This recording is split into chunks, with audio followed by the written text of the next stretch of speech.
Agora, sabe uma coisa que eu particularmente gosto? Mudar de casa.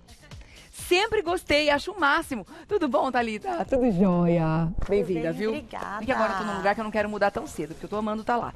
Mas muita gente não gosta pela bagunça. Pois é. Ai, mudar é complicadíssimo, tem que arrumar tudo, depois tem que organizar tudo, isso é um furdunço, uma complicação. Eu já acho que é uma grande oportunidade da gente fazer tudo novo, diferente, jogar um monte de coisa. Jogar não, né? Ressignificar algumas coisas, doar outras. Eu acho que isso tudo ajuda a gente a se organizar. Mas uma das coisas que eu achei legal dessa proposta é, quando a gente começa direito, funciona até o fim. Funciona bem até o final. A gente brinca assim, quem tá em mudança, tá numa transição física e emocional também. Porque verdade. mudança, ou você tá muito feliz, casa própria, vida nova, ou alguma coisa deu muito errado, você precisa sair dali correndo. Então você tá sempre muito emocional, é uma mudança muito importante, é verdade, é verdade. E aí a gente, no meio daquela confusão que muita... Ai, desculpa, mas é top, né? viciante. A gente não aguenta, né? Do lado do plástico bolha, a gente tem que estourar.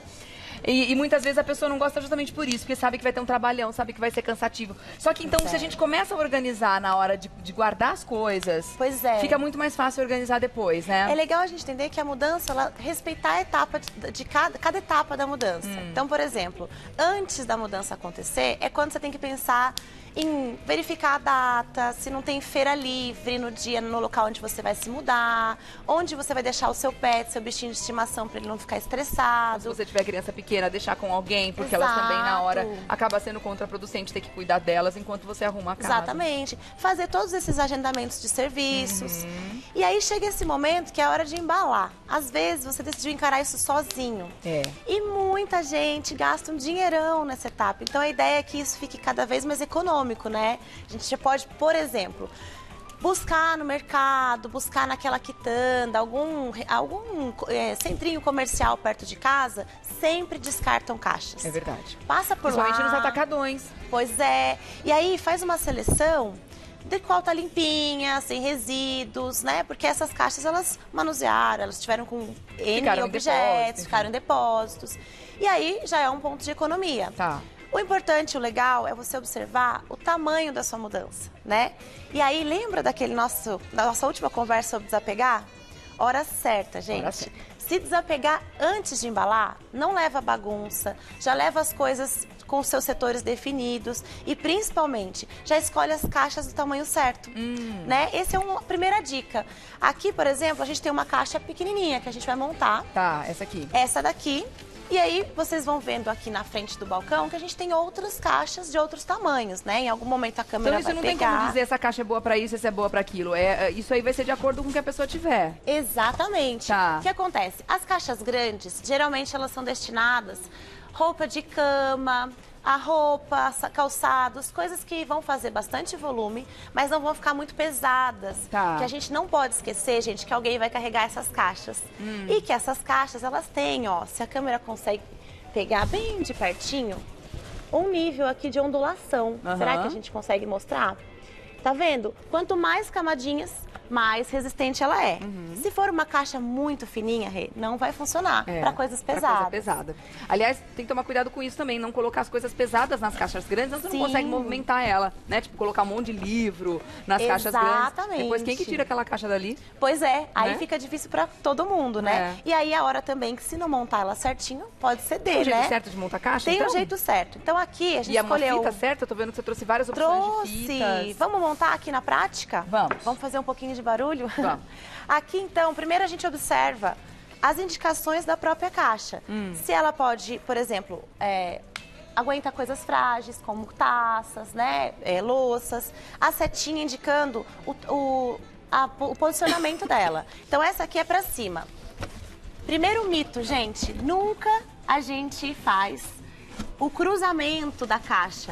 É aquele jeitinho que não precisa de fita? A gente mostra, ó. Primeiro as abas pequenas e depois as abas grandes, percebe? Esse aqui é o fundo da nossa caixa. Na hora de escolher a fita, a gente tem aqui vários tipos. Esse é o fundo? Então a setinha indica como ela vai estar? Essa aqui é o fundo, então é o contrário. Peraí, inverti. Sim, tá. Esse é o fundo. Que a setinha tá pra cima, né? Abas menores, depois abas maiores. Né? E a gente vai fechar o fundo. Que é legal. A gente vai escolher aquela fita marrom, no máximo transparente, tá vendo? E aí, primeira dica. passa a fita no fundo liso dessa caixa. Tá vendo? Algumas pessoas têm muita prática para cortar isso na unha. Eu, com 400 mudanças aqui na Histórico, ainda não consigo. Então, opta não faça isso com os dentes de jeito nenhum. Jamais. Então, usou o estiletinho. E aí, o que a gente faz, gente? Vai circular essa caixa com fita. Tem que reforçar ela. Reforça, por vários motivos. Além dela segurar as coisas mais pesadas, a gente nunca deve colar a fita na própria caixa. Porque, tá vendo? Ó, não tem aderência. Então, a gente precisa colar fita com fita. Fita com fita. Fez e o legal é que aqui. aproveita, já veda também essas aberturas aqui, porque às vezes as coisas, dependendo do que você for desempacotar, elas vão passar um tempo na caixa. Exatamente. Né? Porque você vai por prioridades. Muitas vezes você não tem tempo de fazer tudo isso em um dia ou em uma semana. Às vezes leva meses, dependendo da pessoa. Com certeza. E algumas coisas acabam ficando embaladas por mais tempo. E o legal de fazer isso é que a gente acaba vedando a caixa, as coisas não ficam sujando, né? Exatamente. Aí empoeirando. preserva o que tá lá dentro. Aqui, ó, vamos fazer... Repare que a fita tá colando na fita mesmo. E aí a gente vai fazer dois E aí que reforcinhos. segura, então, Passar, exatamente. E a fita sempre colando na própria fita. Aí não fica aquele efeito voador. No meio da mudança, a fita balançando, né? Tá. Feito aqui a caixinha, é a hora que a gente vai escolher o que E armazenar. colocar aqui dentro.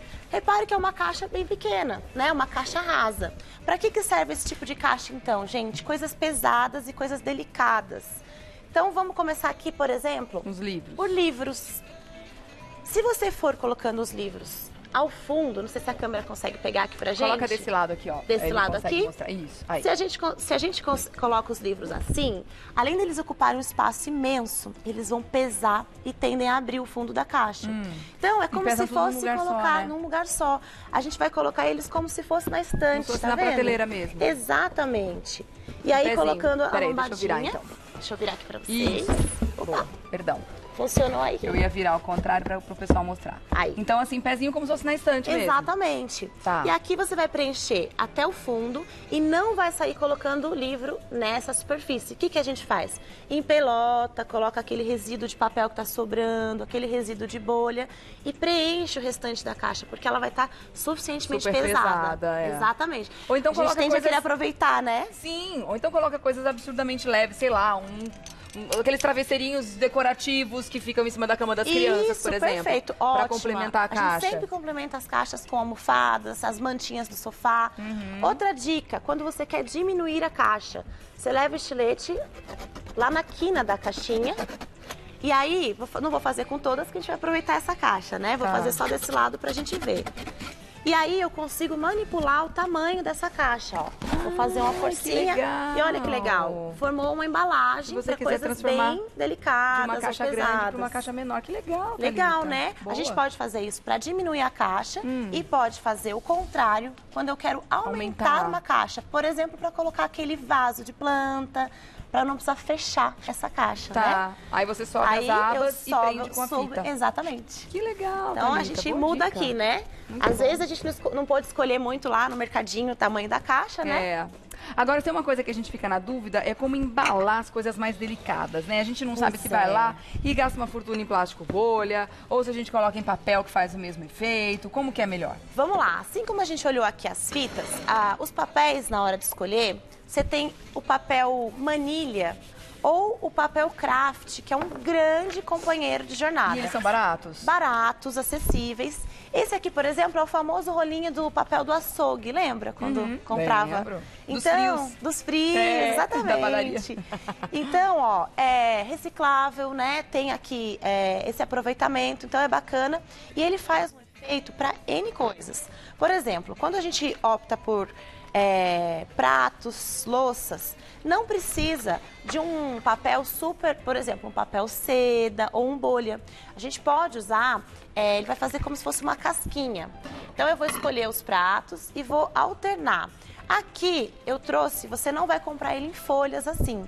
Você vai comprar normalmente num rolo. De Como é rolo, um né? rolo De metro. muito grande, né? Você trouxe Eu não os trouxe pedaços. aqui. Eu trouxe aqui pra gente exemplificar como que eu iria cortar esse rolo de papel manilha ou papel craft.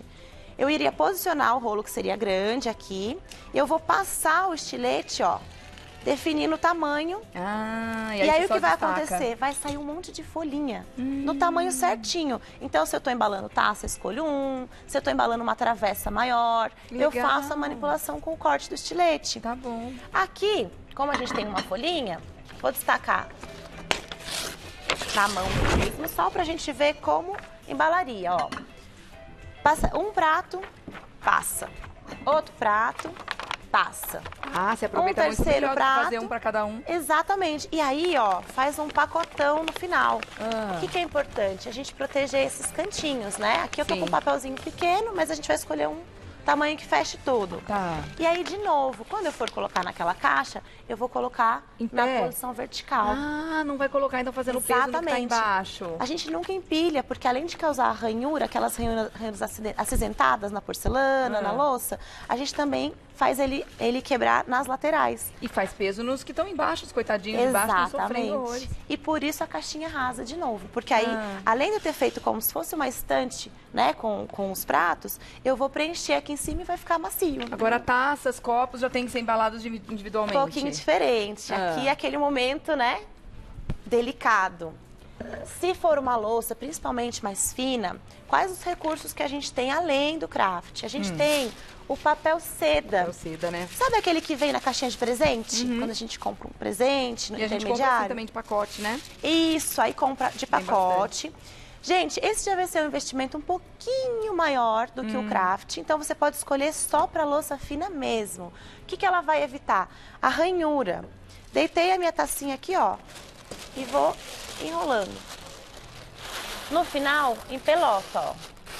Quanto mais eu empelotar, menos atrito tem uma onde? estrutura nas bordas, taça, né? Exatamente.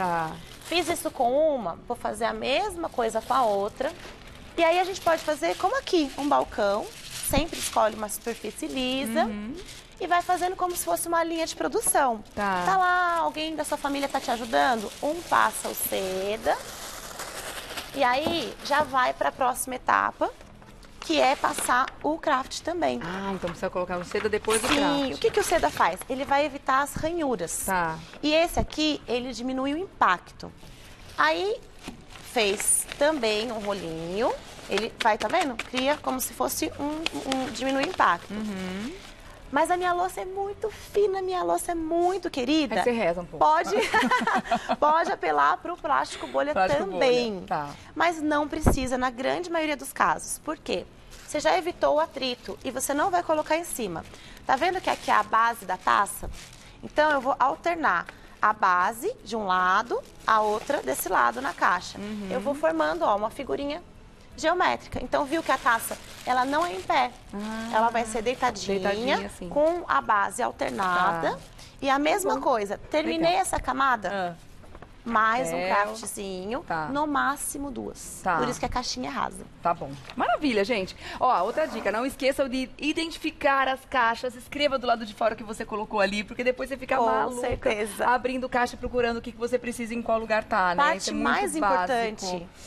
Quer passar aqui uma dica pro pessoal? Dá tempo? Rapidinho. Então vamos lá. Aqui, gente, usa etiquetinhas coloridas para você não precisar ficar escrevendo. Anotou o que tem lá dentro, mesmo que você complete caixas. Você faz uma vez só, panela, louça, coloca a bolinha. Suponhamos que você colocou uma plaquinha vermelha no quarto. Legal. Ok, vai pro quarto essa caixa. Tá bom. Tá bom? Gostei demais, gente. A gente fala mais lá no Instagram. Outras dicas, você vai também no Instagram falar com a Thalita Quiro, que é o www.quiro.com.br. E o Insta? O Insta, Quiro, _, organiza, _ simplifica. Maravilha. Quiro com 2 Is. Com 2 Is. Maravilha. Obrigada mais uma vez. Obrigada a você, querida. Adoro conversar com você. Sempre dicas ótimas, né? Obrigada, lindona. Imagina. Tchau, tchau.